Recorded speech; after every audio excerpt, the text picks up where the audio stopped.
네, 안녕하세요. 권상구입니다. 네, 19년도 출제 문제에 대한 답안 해설 세 번째죠. 이번 시간에는 전단벽 계획 및 단면 상세에 대해서 설명을 한번 드려보겠습니다. 네, 시작을 해볼까요? 보시면 전단벽 계획에 대한 문제가 나왔습니다. 근데 여기 보시면은 전단벽 계획을 이 문제에서는 어느 위치에 하라고 딱 정해줬어요. 요 위치죠. 지금 요 평면도는 교육동 4층 구조 평면도인데 그 교육동 4층 구조 평면도 중에서 요 위치가 Y1열하고 Y2열 사이 여기에만 집어넣으라고 되어 있습니다. 이거 굉장한 힌트죠. 네, 특정해 줬다라고 하는 게 굉장한 힌트예요. 그래서 여기에 대해서 횡력에 대한 전단벽을 어떻게 설치해야 되는지를 한번 고려를 해보겠습니다. 보시면 전단벽 계획에 대한 건 2016년도에 출제가 한번 됐다고 그랬어요. 여러분들 보시면 이 횡력이라고 하는 거는 풍하중 또는 지진하중이죠. 두 가지 하중입니다. 근데 보시면 이 전체 평면을 기준으로 해가지고 횡하중은 풍하중, 지진하중은 X 방향으로 올 수도 있고요. 우리가 보통 가로 방향을 X 방향이라고 하죠. 세로 방향을 Y 방향이라고 하는데 지진하중은 어느 방향으로 올지 몰라요. X 방향으로 오든지 Y 방향으로 오든지. 그러니까 항상 이 횡하중에 의한 전단벽 또는 브레이스, 벽 브레이스죠. 월 브레이스 같은 걸 계획을 할 때는 양 방향에 대해서 모두 계획을 해야 됩니다. 고려를 해야 됩니다. 그래서 일단 뭐 16년도 문제도 그렇고 19년도 문제도 그렇고 문제의 난이도로 보면 16년도 문제가 훨씬 어렵죠. 왜요? 16년도에 처음 전단벽 계획을 해보라고 하는 내용이 나왔기 때문에 그 전까지는 요거에 대해서 고려를 해본 적이 없어요. 그래서 공부가 안 돼 있었을 텐데 적어도 2016년도 문제를 이해하셨다면은 19년도 문제는 굉장히 쉬운 문제입니다. 네, 일단 해보면요. 하나하나 방향별로 한번 따져보죠. 일단은 X방향, 가로 방향에 대해서 한번 고려를 해보면 만약에 풍하중이나 지진하중 같은 횡하중이 가로 방향으로 온다고 했을 때는 이 구조물에서 이 풍하중, 지진하중에 저항하는 구조 부재는 어떤 게 있을까요? 지금 제가 전단벽에만 이렇게 마크를 해놨어요. 그럼 요 기둥들은 안 합니까? 보통 그 구조물에서 횡하중에 대해서 저항하는 구조 부재는 기둥이나 전단벽이나 또 슬라브나 뭐 이런 것들도 다 합니다. 보도 마찬가지고요. 근데 압도적으로 횡하중에 대해서 저항성이 큰 거는 벽체입니다. 벽체예요. 거의 뭐 90% 이상 벽체가 다 받아준다고 보면 돼요. 그래서 이 기둥들은 있지만 물론 역할을 해주지만 이 기둥들은 거의 역할하는 퍼센티지 비율이 낮다고 보기 때문에 주로 많이 횡하중에 대해서 저항하는 거는 전단벽이라고 생각을 하는 거죠. 전단벽. 그래서 전단벽에 대한 계획이 이루어져야 됩니다. 자, 보시면 풍하중이나 지진하중이 X방향으로 와요. 그러면 여기 코어 부분에 전단벽이 많은데요. 이 전단벽 중에서도 어느 방향? 이 풍하중, 지진하중과 평행한 방향에 있는 요 벽체들만 뭘 한다고 보는 겁니까? 그렇죠. 저항을 한다고 보는 거예요. 이 세로 벽체들은 이 X방향에 대해서, 가로방향에 대해서는 저항을 하지 않습니다. 물론 실질적으로는 저항을 하지만 그 저항하는 역할이 크지 않기 때문에 가정을 하는 겁니다. X방향으로 올 때는 X방향 횡하중에 대해서 저항을 해주는 벽체는 요거하고 평행한 벽체들만이라고 하는 거죠. 그렇게 알고 가셔야 돼요. 자, 보시면 그러면 풍하중이 이렇게 왔을 때, 지진하중이 이렇게 왔을 때 요 X방향 전단벽의 위치가 기존에 주어진 X방향 전단벽의 위치가 여기라고 보면 전체 평면도로 보면 모자란 부분이 어딜까요? 그렇죠. 요 윗부분이 전단벽이 없는 거예요. 전단벽이. 그래서 이 풍하중, 지진하중이 X방향으로 온다라고 했을 때 만약에 이 X방향 횡하중에 대해서 전단벽을 신설하라고 하면 여러분들은 어떻게 해야 된다고요? 고려해야 될 위치를 가급적이면 여기 어디에다가 전단벽을 설치해야 되지 않을까? 라고 고려를 해봐야 되는 거죠. 왜요? 이쪽이 전단벽이 없으니까 상대적으로. 이 전단벽이 이 X축 기준 내에서 밑에는 많잖아요. 밑에는 많습니다. 근데 위에는 없어요.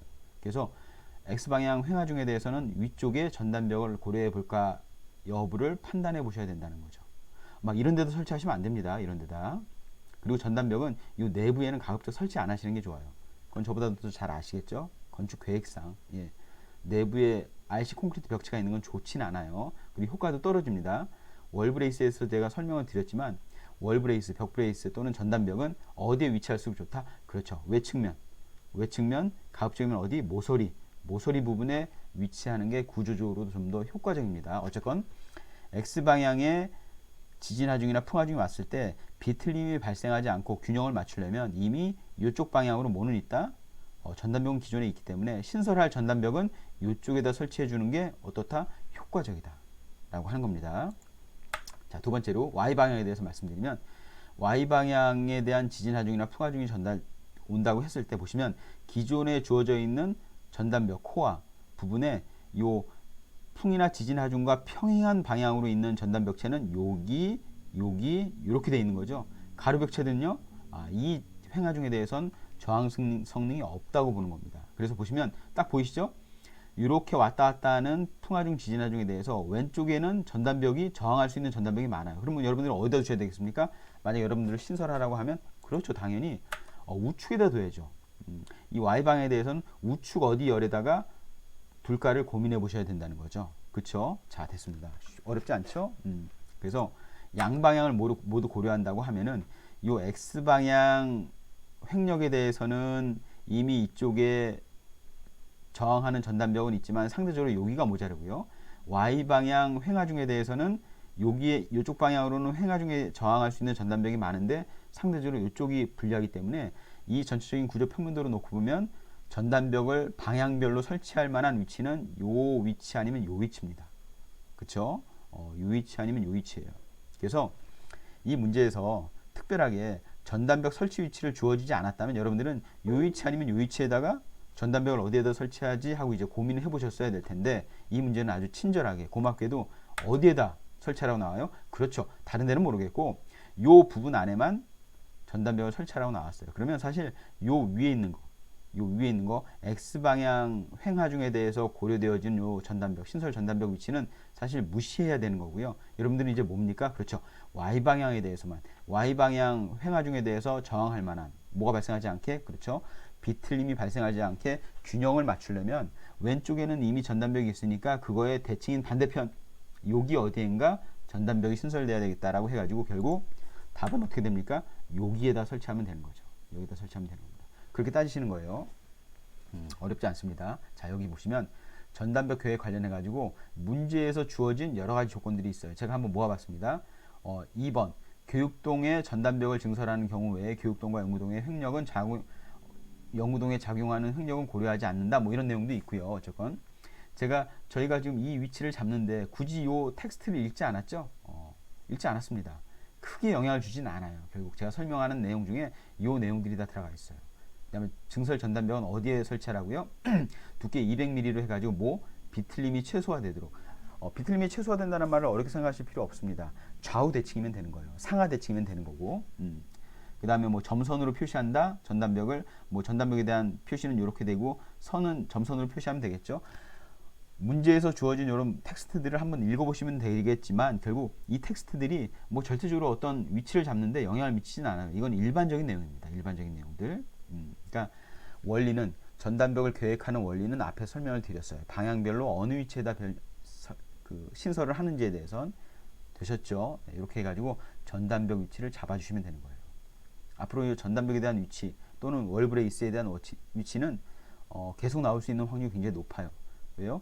풍하중, 지진하중에 대한 피해를 매년 상당 부분 우리나라도 입고 있기 때문에 지진하중 관련돼 가지고 과연 효과적인 전단벽을 어디에다 배치할 거냐라고 하는 것은 상당히 중요한 문제입니다. 되셨죠? 네.